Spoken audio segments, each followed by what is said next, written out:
Stephanie Vane, I have a books. I'm a book nerd. There's so many books. Hello everyone, Stephanie here. Today's video is going to be my April wrap-up. I read a full 5 books, and then I'm almost done with one, and I finished another at the very beginning. So, you know, you do the numbers how you think is appropriate.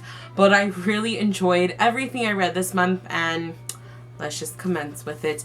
The first thing I finished this month, which I already have a review, I'll link that down below. It was Lady Midnight by Cassandra Clare. I had read like the last 117 pages or something like that of it, and it was really good. If you guys don't already know, I gave it a 4.75. Really enjoyed it. It's my favorite start to a series that Cassandra's done, and I'm hoping I really love it. But my issue is not usually so much the actual series, it's her endings, but we'll see. We'll see how it goes. So I read a full 6 books. I feel so much better now. Yay! The next book I read was Matched by Ali Condi. I also have a review. I'll link that down below. I really enjoyed this book. I thought it was fun. I think the love triangle that's in here is really good. It just, everything kind of made sense to me. And I also read more like the underlying things that were happening, the government, just everything. And I really, really enjoyed it. I seriously can't wait to read the next 2. But I gave this a 4 out of 5 stars. Again, I really loved it. It was fast paced and it was just so enjoyable. Like, I don't know why people complain about it so much. I really liked it. You Before Anyone Else by Julie Cross and Mark Perini. I was accepted through Sourcebooks, Fire, on NetGalley to read a review. I really enjoyed it. It's about a boy and a girl who are trying to make money modeling in New York and like their life and stuff. And it was just so much fun. Like, I don't read a lot of contemporary or like new adult or anything. That's just like probably one of my least favorite of the genres out there, to be completely honest.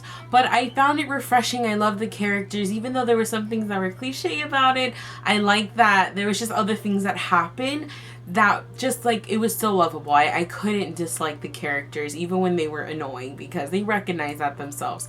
So I really, really did enjoy it, and I also gave that a 4 out of 5 stars. Into the Gym? No one's going to the gym. Into the Dim by Janet B. Taylor. I also have a review for this. I'll link all of the reviews I have for these books in the description box below, so you can just look that, so that way I'll just be like, yo, review down there type thing. I really loved this book. There was like, it was just so good. It was so good. And you guys can go watch that if you want to hear me talk a lot more about this. But I really, really, really, really, really loved it. I gave it a 5 out of 5 stars. I honestly I cannot wait for the next book. I thought it was a lot of fun, but it's about a girl named Hope, and her mother passes away, and she gets sent off to Scotland because of things, and then she finds out from her aunt, like, this is all in the description, no, like, spoilers, that her mother's actually 1,000 years in the past, and that her family is, you know, time travelers.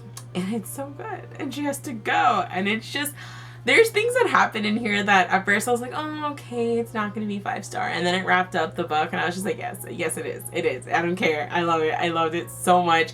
It was fast-paced, it was so exciting. Oh, okay, I really can't wait for the next book. Wild Swans by Jessica Spotswood.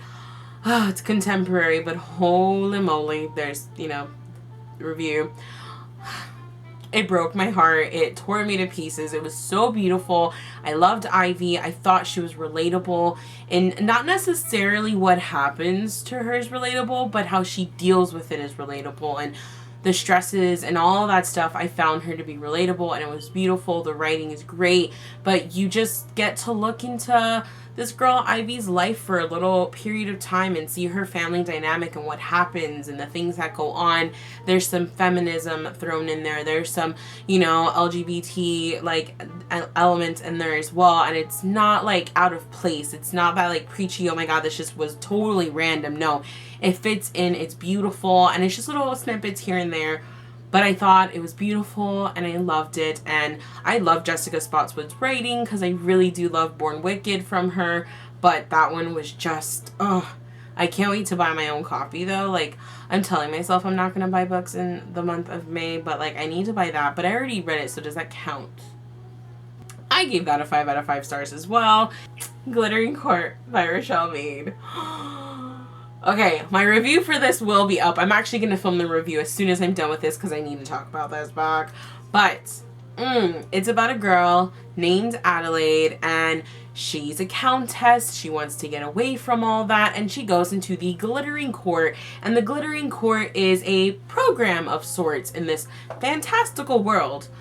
I do think it's that because it's very different in some ways, but it's, you know, and what they do is they take in, like, you know, impoverished young women, you know, of a lower class in their society, and they take them to the Glittering Court. And the Glittering Court is like a finishing school, a refining school to make them ladies, so then they can take them from Osfro, they call it both things in the book, so I don't remember which is the correct one, Osfrid, and they take them across the ocean to Adoria, which is the up-and-coming new world that's been there, and like all the rich men that have made money doing one thing or another, they buy those women as wives.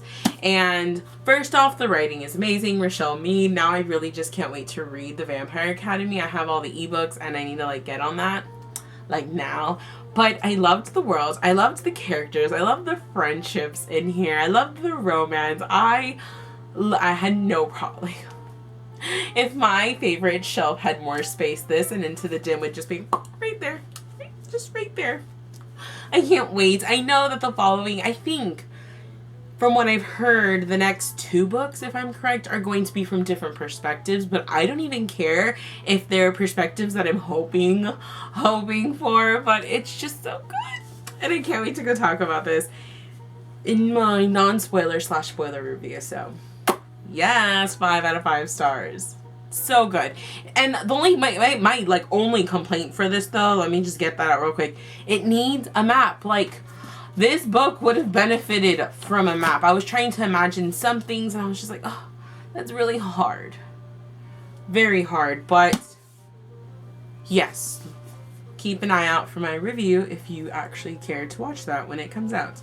The last full thing I read this month was Diana Gabaldon's Outlander graphic novel, which is The Exile. Experience Jamie's side of the story.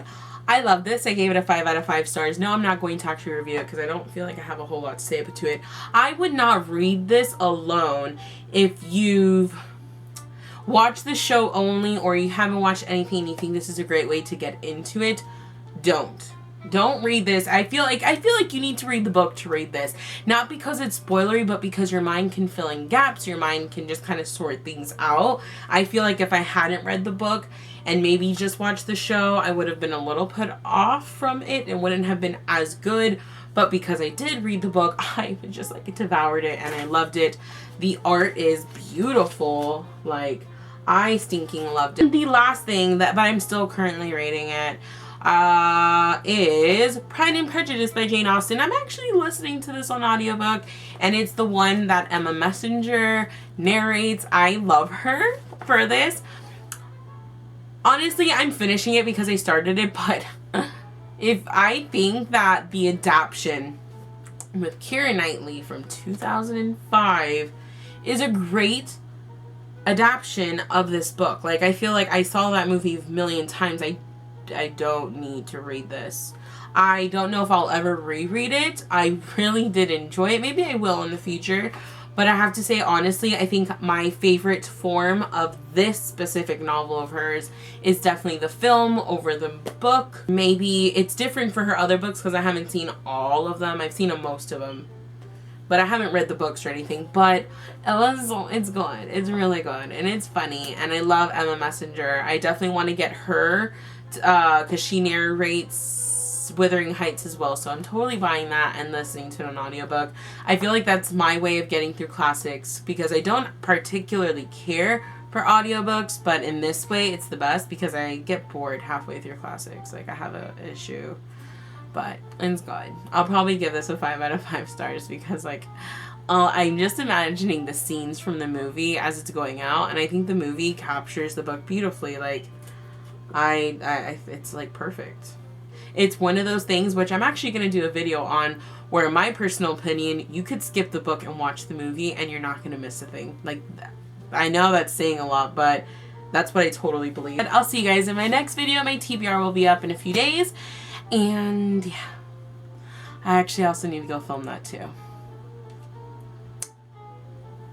The struggles of life. I'll see you guys in my next video. Bye. I don't know what that was for.